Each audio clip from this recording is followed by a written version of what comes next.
In this video, we're going to be replacing the rear wheel hub bearing on this 2008 Acura MDX. All right, to remove the wheel, we're going to use a 22mm socket on an impact.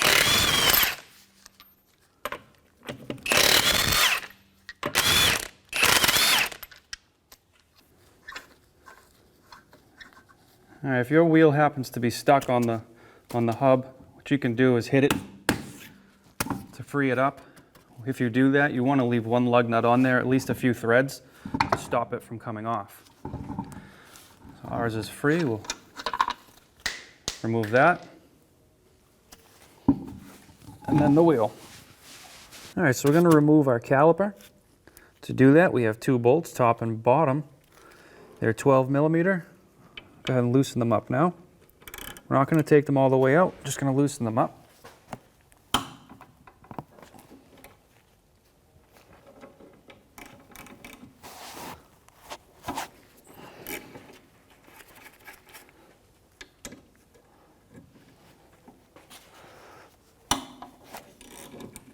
Just a little side note on the bottom bolt here, you'll need a shallow bit, not a deep socket. You won't have the room. Now that we have them both loosened up, we can take them both out.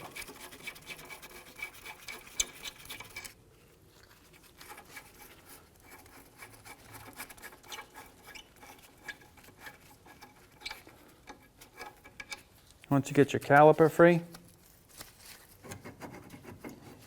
I'm just going to take it and roll it over to the top, out of the way and secure here.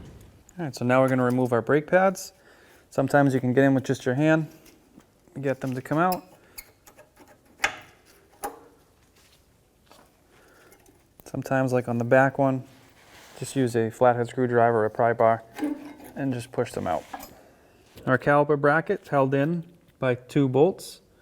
Here's one, here's the other. They're 17mm. Again, a shallow socket. We'll see if we can break those free.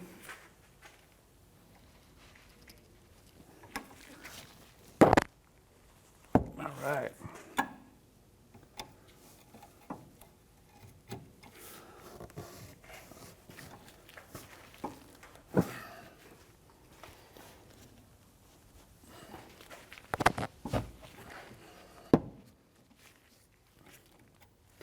And we'll switch over to a ratchet.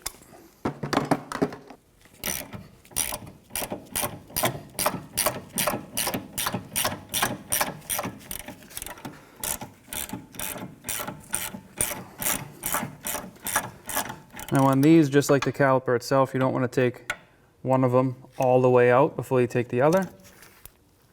I'll give you a little leverage. All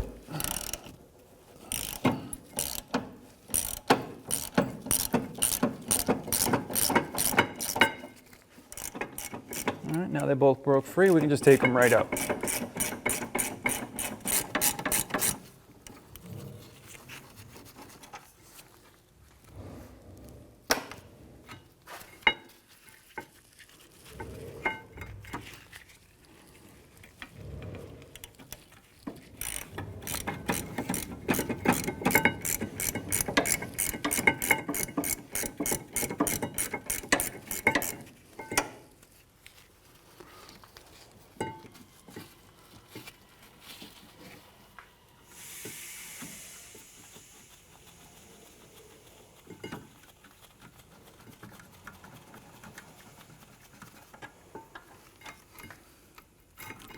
All right, now that we've gotten to our rotor, to remove our rotor, you should have two Phillips head screws here. If they don't come free, hit them with a little bit of penetrant. Let them sit for a few minutes. If that doesn't work, you can take a sledgehammer, a small sledgehammer, and kind of pound the area around to break the rust and corrosion free from the threads. Don't hit the studs, just the rotor. So ours are now broke free.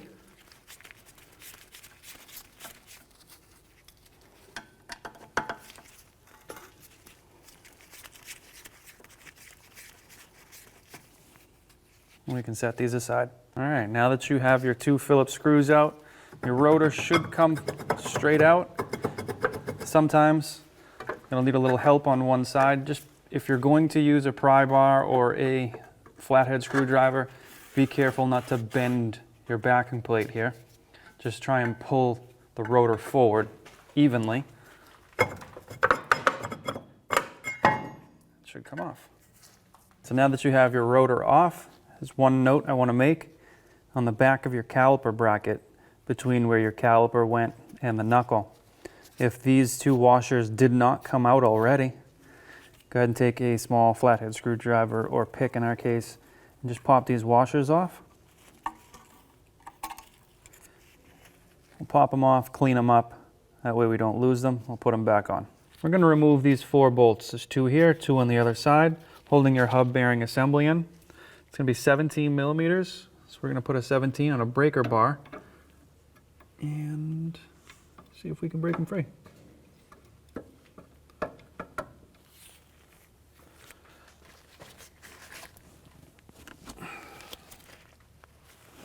Okay.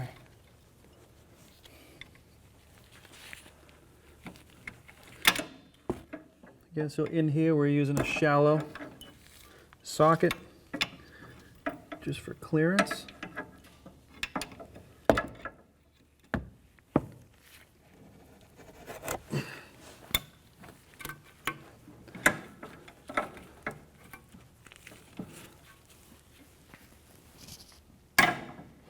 All right, now we'll move to the other side. All right, so now we'll grab our other 2.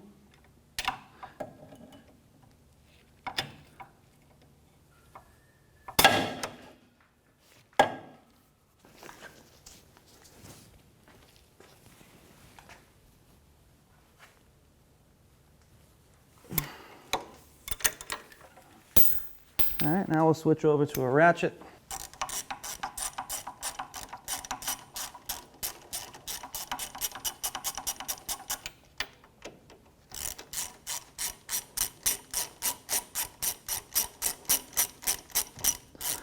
All right, while we're here, we can just take these all the way out because we've broken all 4 free.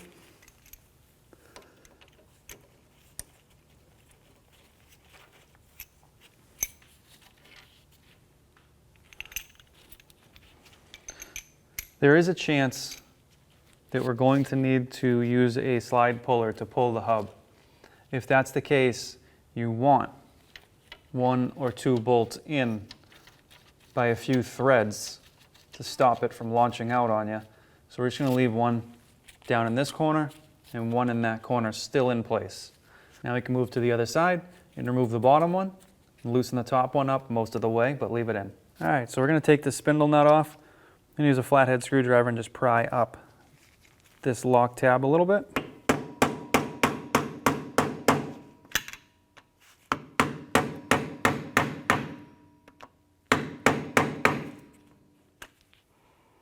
All right, looks like it'll clear. Now with a 36 millimeter socket on an impact, we're going to take that nut right off.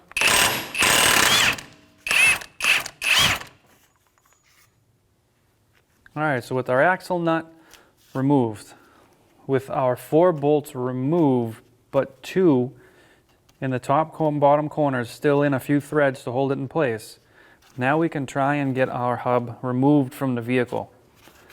There is a very small chance that you'll be able to pull it off by hand.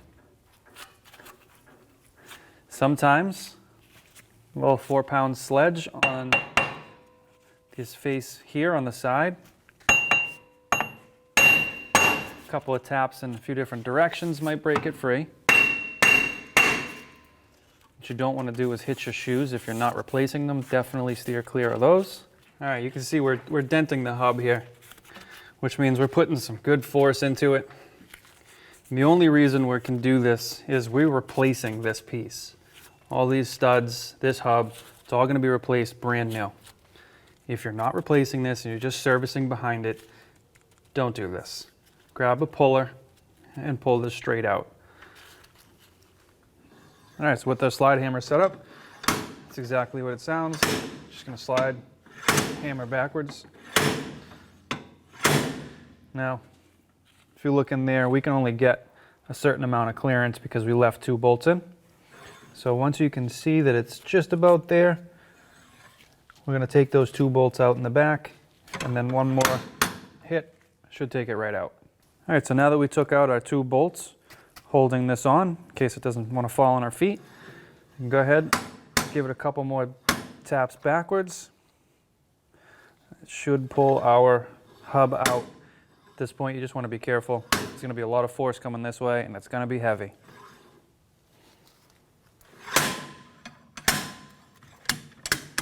All right, so we're free. You just want to work it out, off, and there you go. All right, so before we install our new hub, we're going to clean out this surface inside here. You can see there's a lot of corrosion in there. You can use a flathead screwdriver and get rid of the big chunks. Just be very careful of your speed sensor.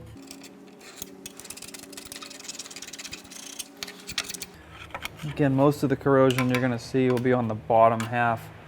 It's where the water and the moisture settles.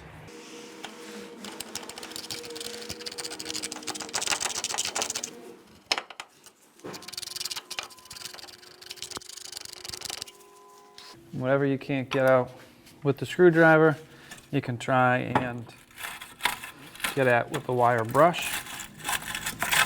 Once we're done with that, we're going to use some compressed air. Blow that out.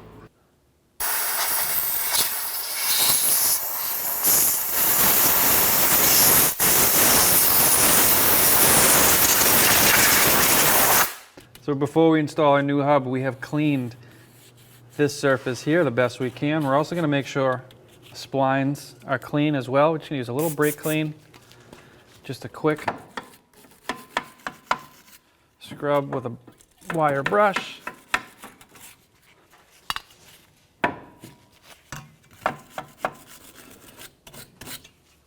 And then a quick rinse to brake clean. All right, so before we install, we're just gonna put a little anti-seize on the splines just to make sure we don't make a mess inside that area. Just gonna use a paper towel, a little slit in it, push it all the way back, a couple of sprays. Main reason here is we just don't want to get it on our shoes. All right, so now we're going to install our new hub bearing assembly. During this process, from unboxing until now, make sure here does not come in contact with any metal. This is a magnetic ring. It will pick up particles and it will mess up your ABS or speed sensor reading. So this sensor here needs to stay clean. We're going to line it up on the vehicle with our spline, and we're going to turn until we can clock it onto these splines here. If needed, you can go around the back and hold your axle in place so it doesn't push backwards. All right. Now with this vehicle here, the way we got it to line up was our 2 bolts are like this. We want them to be like this. So once we got it onto the splines, now we can spin the rear wheels until we can get those mounting bolts holes to line up.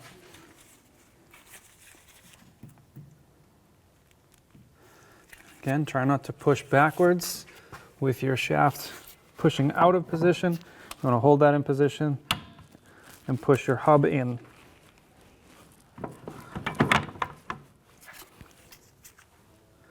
So once you're close, you can look through these holes, see if your mounting flange is lined up correctly. And it looks like we are lined up perfectly. What we're going to do now is lightly put on our axle nut here.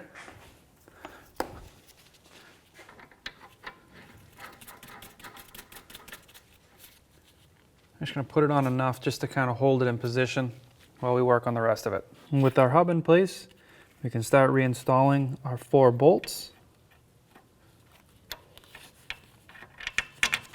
If you're having trouble lining up your bolts into the holes of the hub from the back, what you can do is come in from the front, through these holes with the Phillips screwdriver, into your hub mounting hole and put a little pressure and just spin the back flange of that hub enough to get your bolts to line up. Now we're going to get the other 3 bolts in. All right, so we're just going to kind of pre-tighten these, get them snugged up, and then we'll come back and torque them down to spec. All right, now we're going to torque down our 4 bolts holding in our hub bearing assembly. I'm going to torque them down to 72 foot-pounds.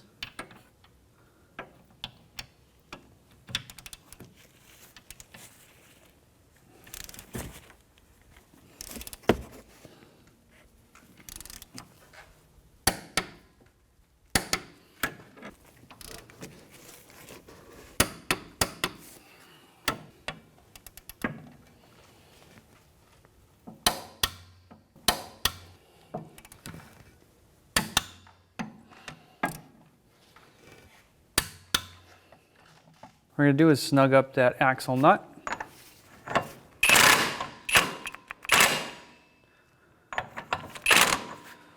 All right, now we'll come back on a torque wrench,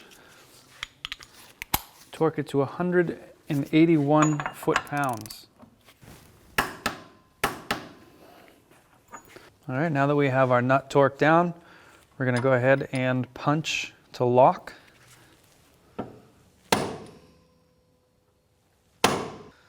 All right, just going to use some brake clean, spray that down, wipe it down. You do want to have a mat or a spill mat or a drip pan down just to collect any overspray or residue.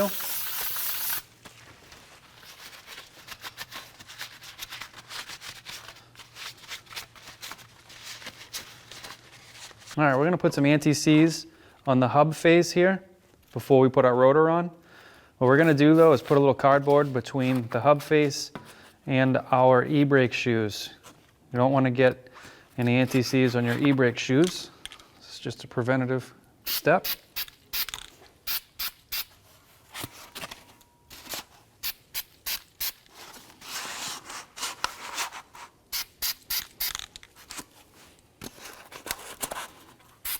All right, so now we can install our rotor. Again, what we want to do is line up the screw holes that we are using, countersunk Phillips. And we can install our Phillips back in.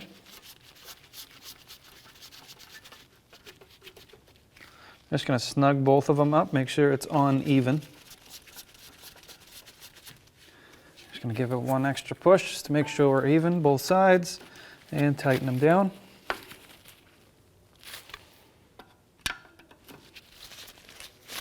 All right, so before we put our bracket back on, we have these 2 washers that go on the inside.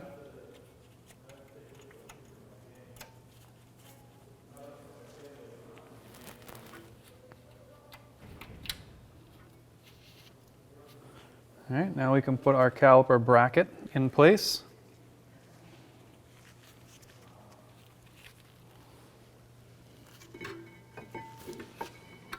And our 2 mounting bolts.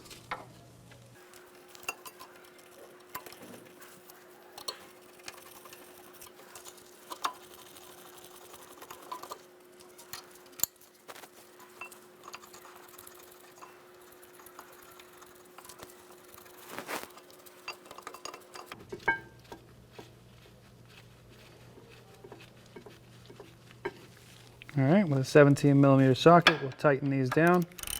Just going to snug them up, and then we'll come back and torque them to spec.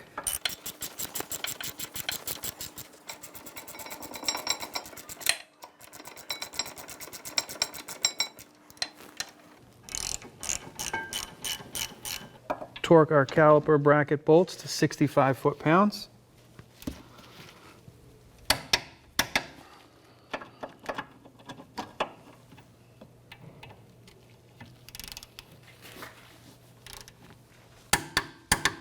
All right, so now we can put our pads on.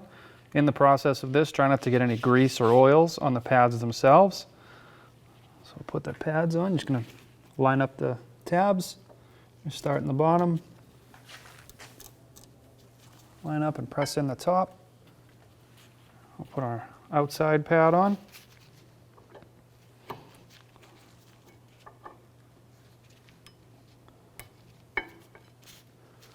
Put it into position. Put our 2 caliper bolts in.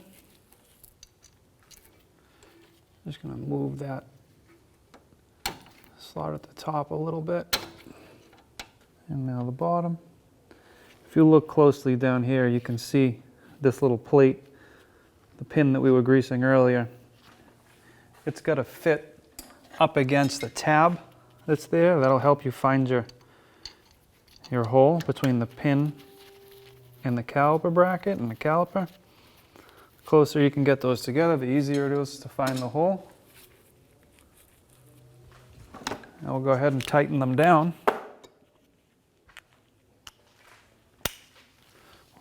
We'll snug them up and then we'll torque them to spec. All right, now we can torque down our caliper bolts, 27 foot-pounds.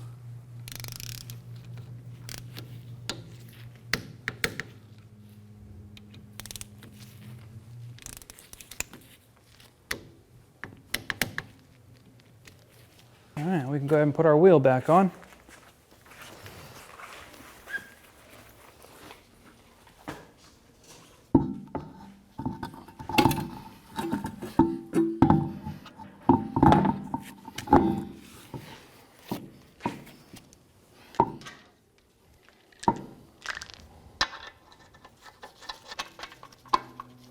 All right, at this point, I just like to rock the wheel. One side, get that snugged up. Rock the wheel another side, opposite, get that snugged up. And just do that until they're all pretty well snug. And we'll come back and torque them to spec. All right, now we're going to torque our lug nuts down to 94 foot-pounds. We're going to do that in a star pattern. We can start now. Here.